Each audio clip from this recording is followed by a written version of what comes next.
Welcome to the PinkpillRx podcast, hosted by Katie and Jay Fillmore, where we navigate complex and thought-provoking topics surrounding women with a focus on education. For shorter form content, follow us on TikTok, Instagram, or YouTube at Caters88 or PinkpillRx. That's Kators 88. If you enjoy this podcast, please give us a follow and maybe a nice review. Oh, Jay. Yeah. It's been a minute since it's just been the two of us. We've had guests the last two episodes. It's been a lot of fun, though.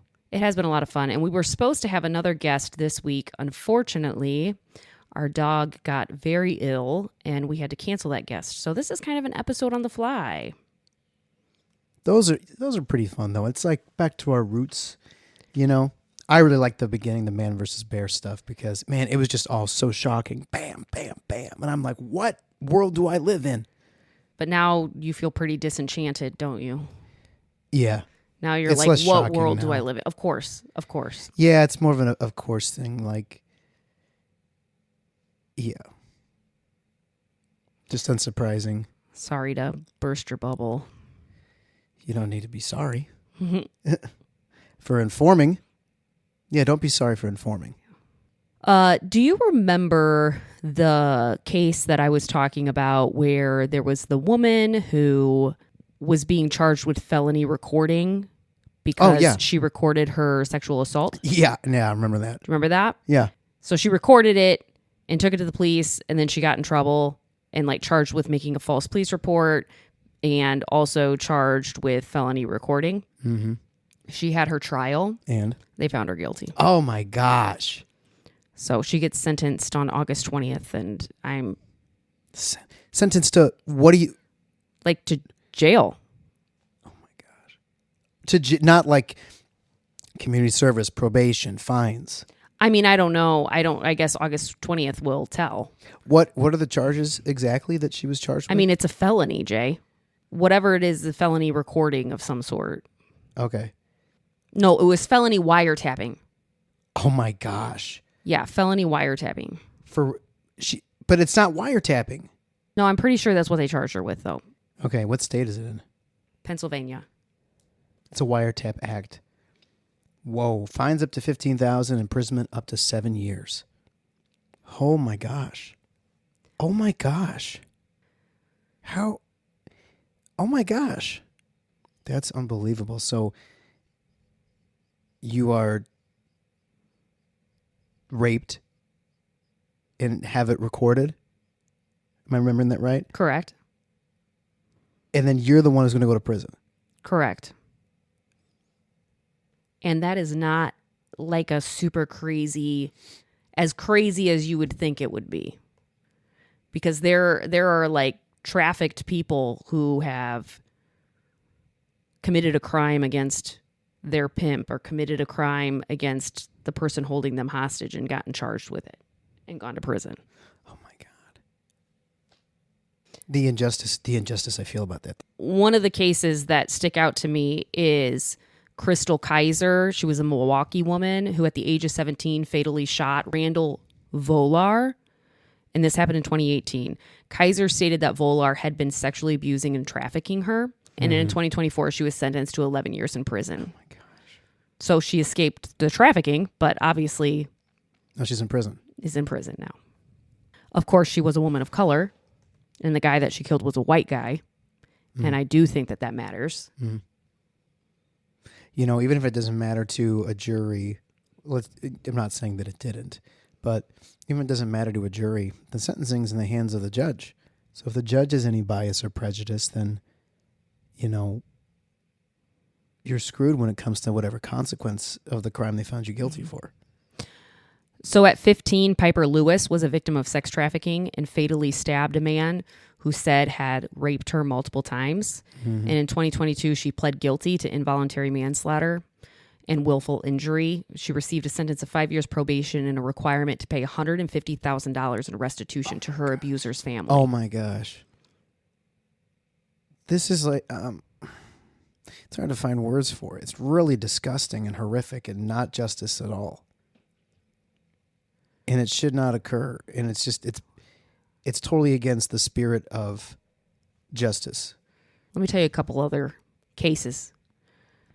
Centoya Brown was 16 when she killed a man who had solicited her for sex, and she was tried as an adult and sentenced to life in prison. Oh my God. Now, I will say that she only served 15 after serving 15 years. Her sentence was commuted in 2019 due to a lot of public advocacy that was highlighting her history as a victim of child sex trafficking. Sarah Cruzan was groomed into sex trafficking at 11, and at 16 killed her trafficker. She was sentenced to life without parole. Oh my God. She was later granted clemency and released after serving 19 years. Yeah, just 2 decades of your life. I mean, at 16 though, how can you live a functional life after? I mean, you don't know how the world works at all. exactly. God, these are really, really just so sad. In 1998, April Wilkins killed her abusive ex-fiance after enduring severe domestic violence. Despite abundant evidence of this abuse, she was convicted of first-degree murder and sentenced to life in prison. First degree? Yeah. Piper Lewis was in Iowa. Centoya Brown was Tennessee. Sarah Cruzan was California. And April Wilkins was Oklahoma. And the current one we mentioned at the beginning is Pennsylvania. What's her name? Pennsylvania. And that's Victoria Rodriguez. Mm-hmm. That is like, to put myself in that person's shoes, it's horrific. Yeah. You had no life, and now you will have no life. Like someone took away the beginning of your life, and now the justice system's taken away the rest, even if it's not life in prison. Like you had said, how can you function as an adult when you've never been when you were a guided into the child world and raised essentially, the latter part of your adolescence into young adulthood? I mean, you're raised in the prison system. Yeah. And I'm not saying people that go to prison don't have like quality of life afterwards, but we know that we do not in the United States operate a prison system that is true restorative justice. Mm-hmm. It's punitive justice, and it does not support mental health and all those things. Mm-hmm. And especially if you're an adolescent, you're a child. Right. Well, going on to our other topics for today, that is really, really heavy. I want to talk about internalized misogyny a little bit. Mm-hmm. And the reason why I want to talk about this is because I had a thought the other day that kind of made me self-check about my own internalized misogyny and how sneaky it can be. So I want to touch on 3 different areas: religion, rest, and rivalry. Before you do, can you define what you're referring to as internalized misogyny? Internalized misogyny refers to when women or people of any gender absorb and adopt sexist beliefs or biases against women, often unconsciously. So these beliefs are shaped by society that privileges masculinity and devalues femininity. And over time, they become part of how women view themselves, other women, and their roles in the world. So it's like a subconscious internalization of sexist ideas and patriarchal values. Okay. What kicked this off is that God is genderless, right? Like, as far as theology goes, theologically, most traditions, including Christianity, affirm that God transcends gender. Mm-hmm. Do you agree with that? Yeah, I do. Yet, God is almost always described in male terms. Mm-hmm. He's imaged as a male. He's prayed to his father, Lord, King. Does it make you uncomfortable at all? Just gut check, honestly. Praying to Mother God. Yes. Because it feels like what? It feels like I'm doing something wrong. Right? Yeah. Like the idea of God as mother actually is pretty comforting. But the idea of like praying to God as mother, just inside it feels like, oh, I feel like I'm doing something wrong here. I think that's internalized misogyny. I think that's patriarchal theology. God transcends gender. So it shouldn't matter. We should be able to interchangeably say father, mother. If we feel odd saying Mother God who birthed the universe, but feel totally fine with Father God who rules the universe. Like, that's patriarchal theology. Do you disagree? I don't know. So I have some thoughts about it. I think that when you're involved in a religious tradition that has some type of large moral consequence involved, like, for example, the mainstream idea of hell in Christianity, right? Then veering away from what theology you have been conditioned in, aka God, Father, it's going to feel like you're doing something wrong because you're involved in a religious system that has severe consequences for believing or teaching the wrong thing or practicing the wrong thing. So for me, the feeling, personally at least, is not, oh, that feels icky theologically. It's, oh, my body doesn't like that because it's been conditioned by a religious system that involves, like I said, severe consequence or disconnection for practicing, believing, or teaching like the wrong thing. What's interesting is that is colonization talk and thought as well, of this thinking of right and wrong, and that you know what's right and what's wrong, and like have a monopoly on that. So that's just an interesting like side note. Yeah, I don't know too much about that to speak to it, but I just know it makes my body feel icky, and it's not because the feminine terms themselves. It's because, oh, this is contradictory to what I've been conditioned to what I have to believe. And you have been conditioned to believe that authority is male when it comes to religion. And I think, I mean, in general, probably, but I'm just talking about religion right now, that authority is male, that power is masculine, and that the divine is male coded. Like, just think about it for a second. How ridiculous it is that makes us feel like icky when we know that God like is beyond gender. But we don't feel icky calling him Father, even though we know he's beyond gender. Mm-hmm. Interesting. Give me a second here, Katie. We know that God is not a man or a woman. Yeah, I think the Genesis 1 and 2 account are actually pretty clear about that. But for thousands of years, we've only been taught to pray to him as he, him, Father, King, Lord, et cetera, et cetera. And then when we say Mother God, people flinch or they laugh or they say that it feels weird or that that's not theologically correct. When Father isn't theologically correct, technically. Yeah, and then people will go back to the biblical text, but the thing about that is that it was written by people in a very patriarchal society, more so than what we live in now, for sure.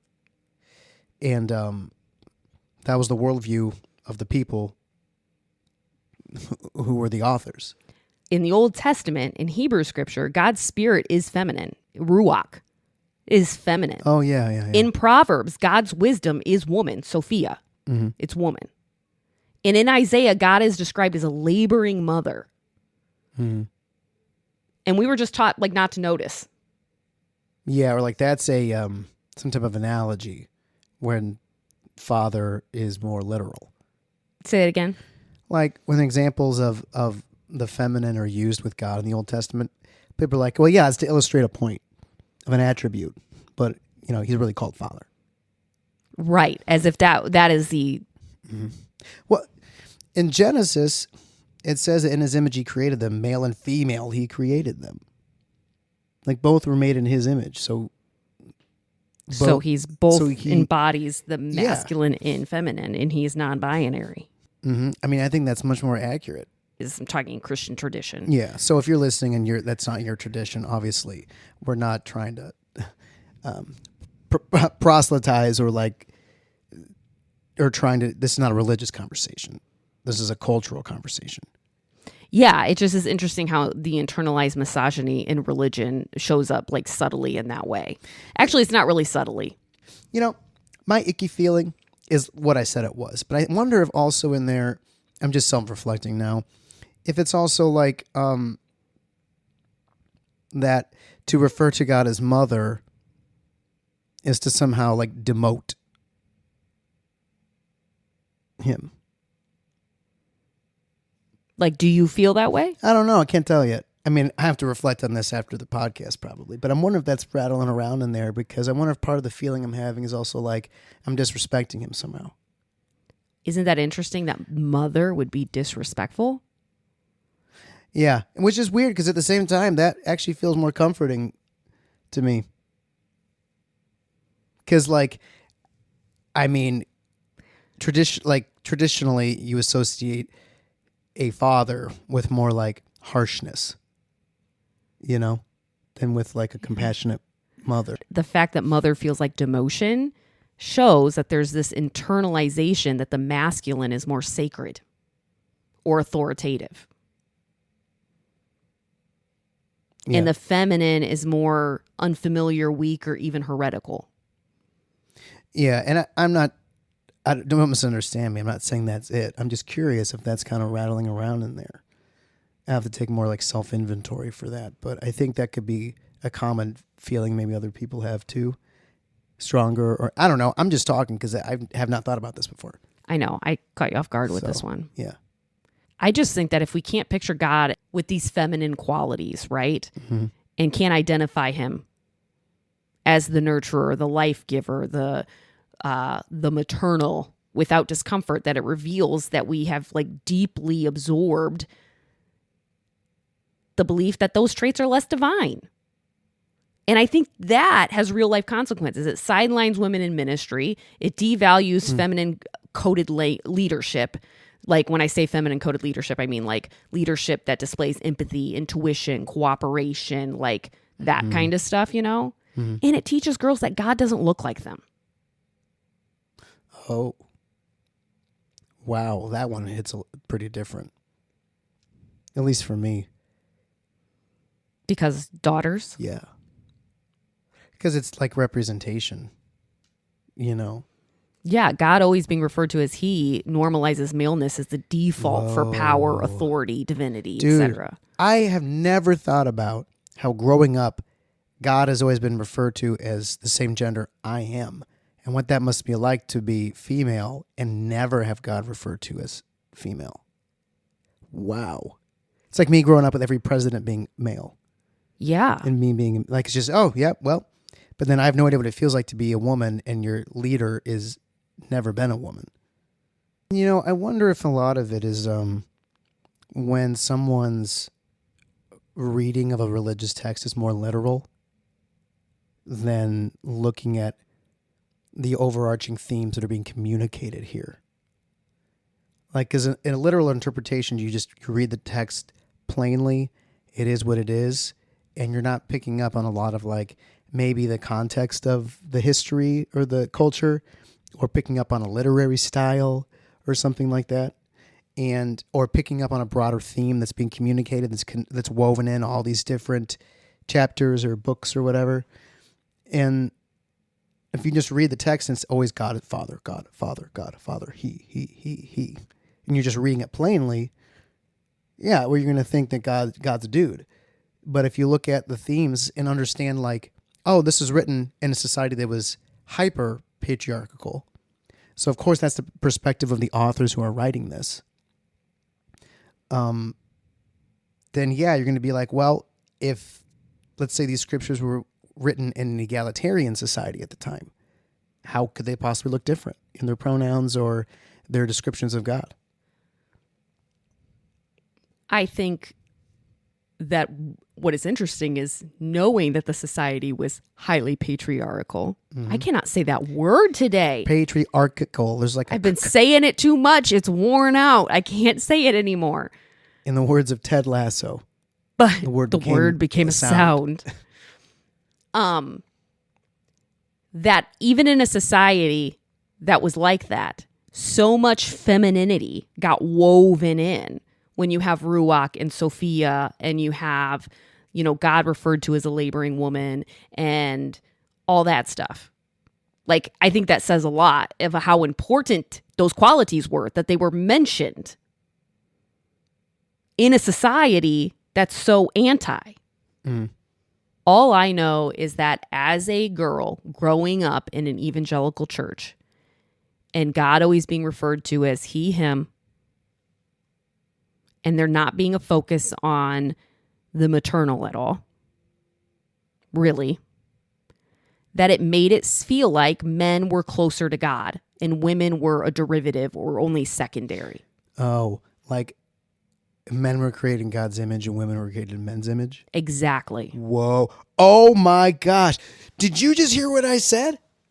Yes, but that's exactly how I felt. But that's crazy because the text says it, in his image he created them, male and female, but it's just been taught, the theme has been just interwoven that like God created man and then God created woman out of man, therefore woman is made in man's image versus in God's image.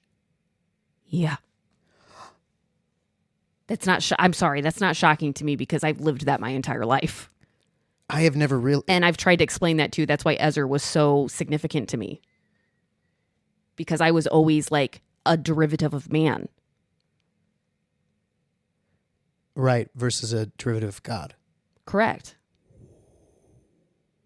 Yes, Genesis 1:27. God created man in his own image. In the image of God, he created him. Male and female, he created them. And that's not even the account where woman was taken out of man. That's in Genesis 2. I'm going to just pontificate some other things that are internalized misogyny as I kind of looked into this. You have Eve as the archetype of blame. There's this narrative that's used that women are the reason for the fall. Mm-hmm.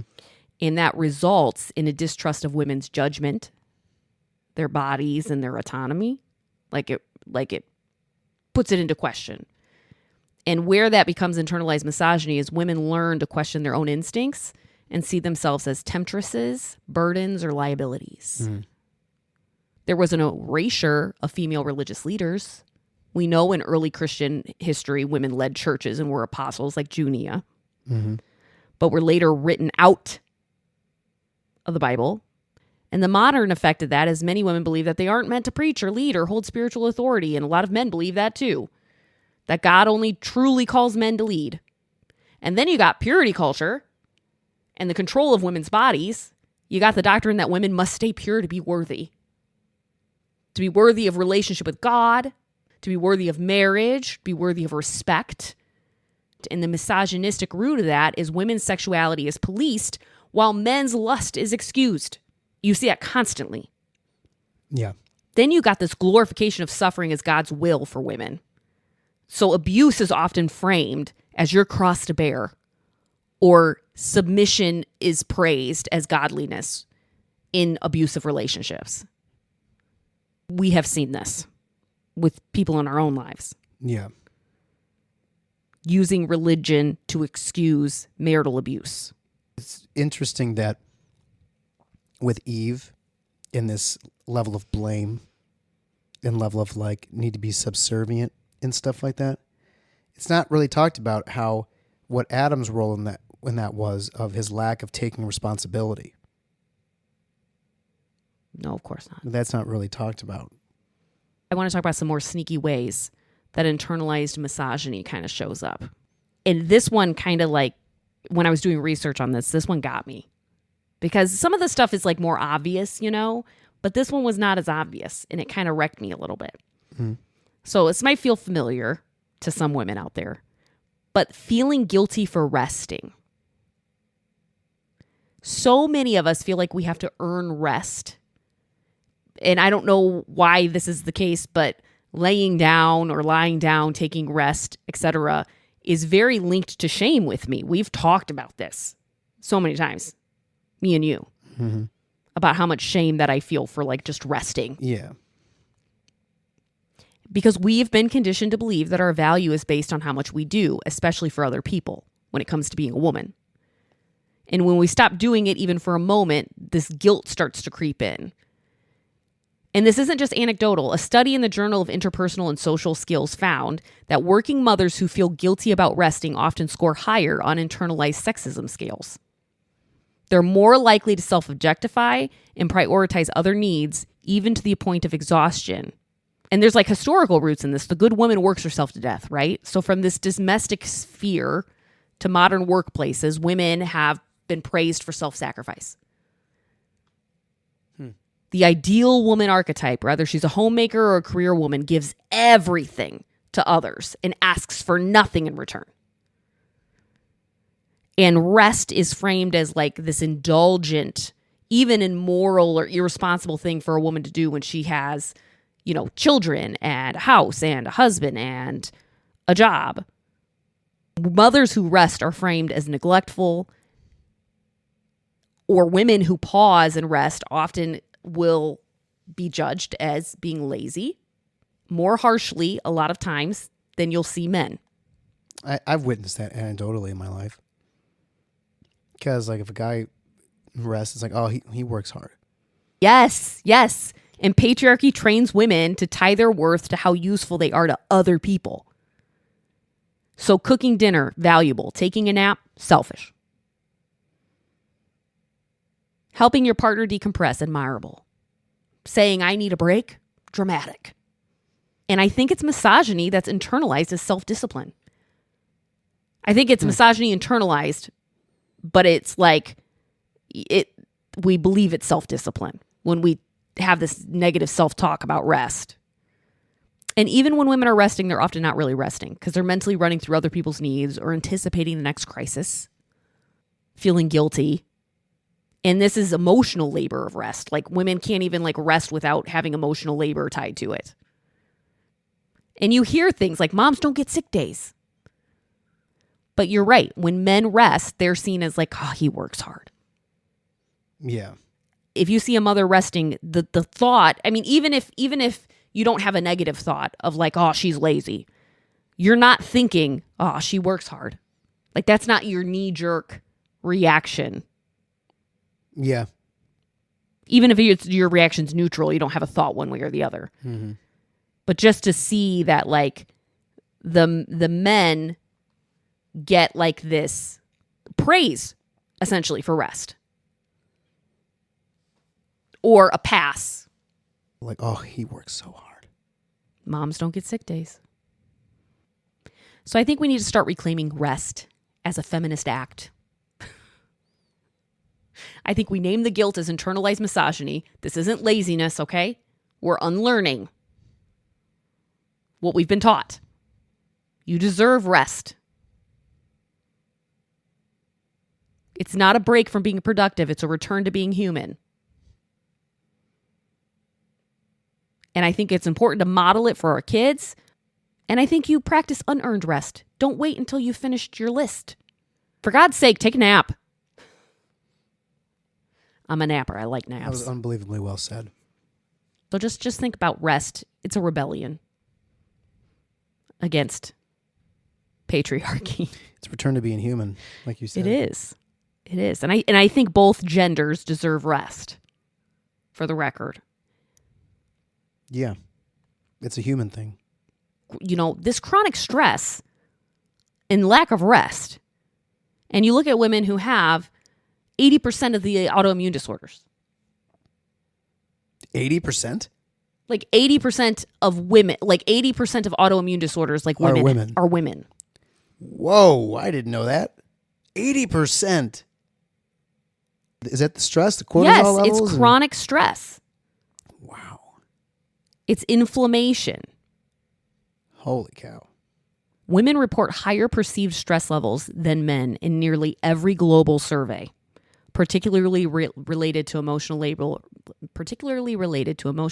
and household roles. So that chronic stress increases your risk for autoimmune diseases and other things. Cardiovascular disease, mental health decline. Women are twice as likely to be diagnosed with anxiety disorders, which are exacerbated, by the way, by sleep deprivation. The mental load that women carry alone creates a constant state of cognitive fatigue, which a lot of times isn't resolved by physical rest alone. But physical rest is often the first thing that's sacrificed when it comes to women. You got to do the things. You just got to do it. I'm more quiet just because this is it's not my experience. Reclaiming rest isn't just self-care. It's a rejection of the idea that your body is only valuable when it's useful to others. True rest for a woman isn't just sleep. It's radical permission to exist without performing. Freedom from being useful, pleasant, productive, or available.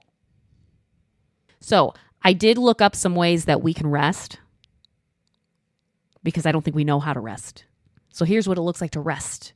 That's actually a restorative rest, physically, emotionally. So physical rest is important, not just the absence of movement, but the absence of pressure to move. So lying down without guilt, napping without earning it, listening to your body instead of overriding it, letting yourself be still even when dishes are in the sink or texts are unanswered. Mental rest, no planning, no managing, no anticipating during your rest time.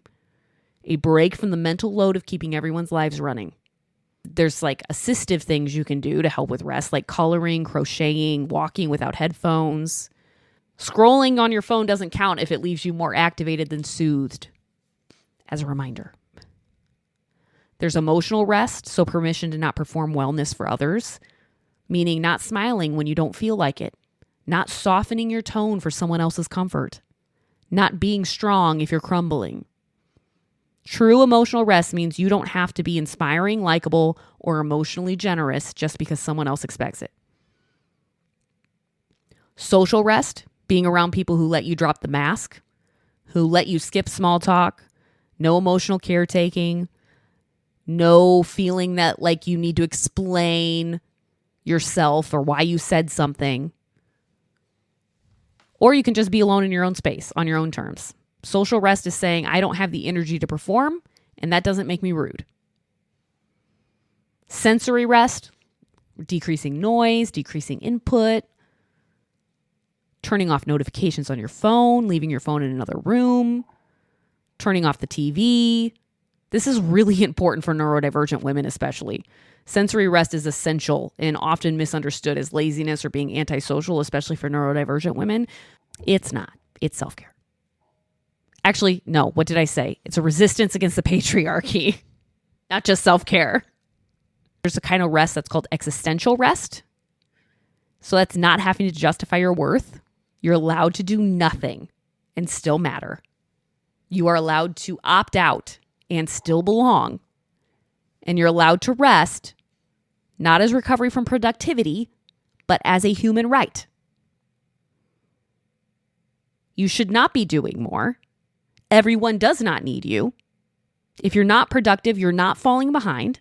Focusing on things like a slower breathing, decreasing urgency. Oh, that feels nice. Doesn't it? Does it feel nice to you? Feels nice to me. It must feel infinitely nicer to you too. Moving on to our last internalized misogyny thing. This is specifically talking about women on women internalized misogyny. This idea that like I just get along better with guys, thinking she's too much or I'm just not like other girls. That's all internalized misogyny. The desire to be low maintenance. Don't want to be too much. Don't want to seem too bossy. Thinking women like other women try too hard. Women are bad at judging other women sometimes. Women that wear too much makeup, oh, they're fake, or no makeup, oh, they're not taking care of themselves. They let themselves go. Women who have cosmetic surgery, oh, she's insecure. And like I've been told before, oh, you're not like other girls. And I've taken that as a compliment. But now, being more mature, and looking back on that, that's just reinforcing girls are bad, being different from girls is good. Instead of just letting girls be different from each other. Like we can all be just different girls. Like we can all be different. And not like other girls. Because we're all different. Expecting women to sugarcoat everything. So if a woman's assertive, she's like rude, you know? Mm-hmm. If she's confident, she's intimidating. Mm-hmm. And then we normalize male disrespect. Oh, he's just a guy. Boys will be boys.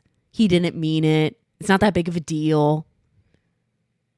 That's just the way he talks. Just the way he talks, yeah. And I think that in leadership, we've been taught to value logic over emotion, stoicism over empathy. I don't know. There's just a lot of ways I feel like that women have internalized misogyny towards other women, and men too can have this towards women, obviously. But I think that it's important that you catch yourself as a woman if you're thinking this about other women. Kind of divides women.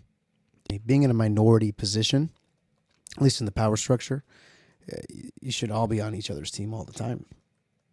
Problem is, patriarchy has pitted women against each other.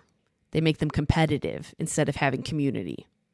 The system sets us up to compete for safety, for validation, for power. There's a scarcity of power and status because patriarchy limits the number of leadership roles and recognition, social power women can actually access. So there's a scarcity there. So there's a power dynamic there with other women. I mean, if there's only one woman at the executive table, we got to fight for it. She's the exception, not the norm. One woman full of guys, one woman, and then the other boardrooms full of men. Yeah. That's competition. If she wins, you lose. Like in this, do you know? Yeah.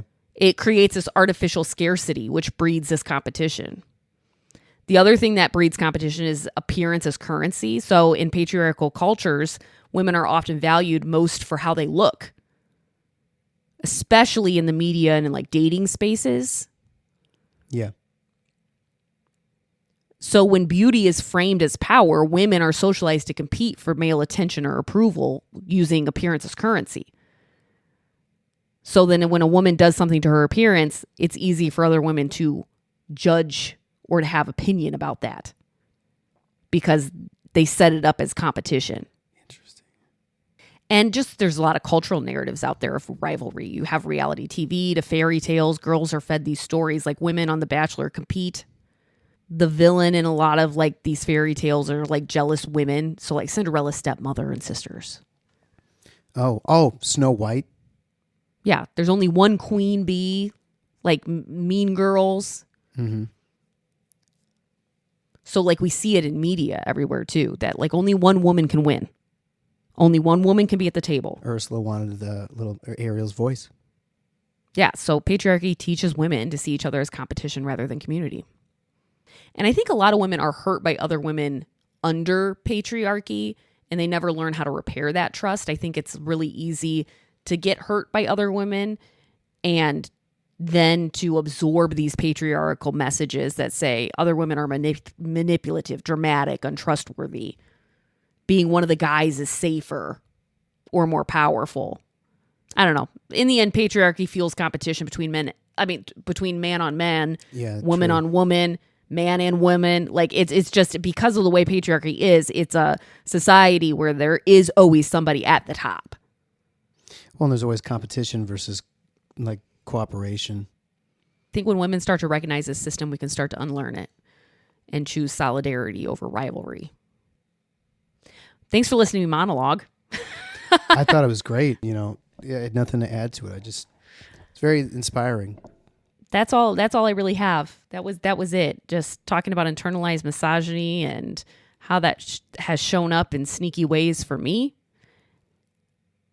in religion, rest, and rivalry.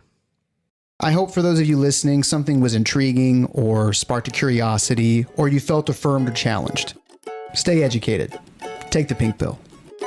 If you enjoyed this podcast, please give us a follow and maybe a nice review.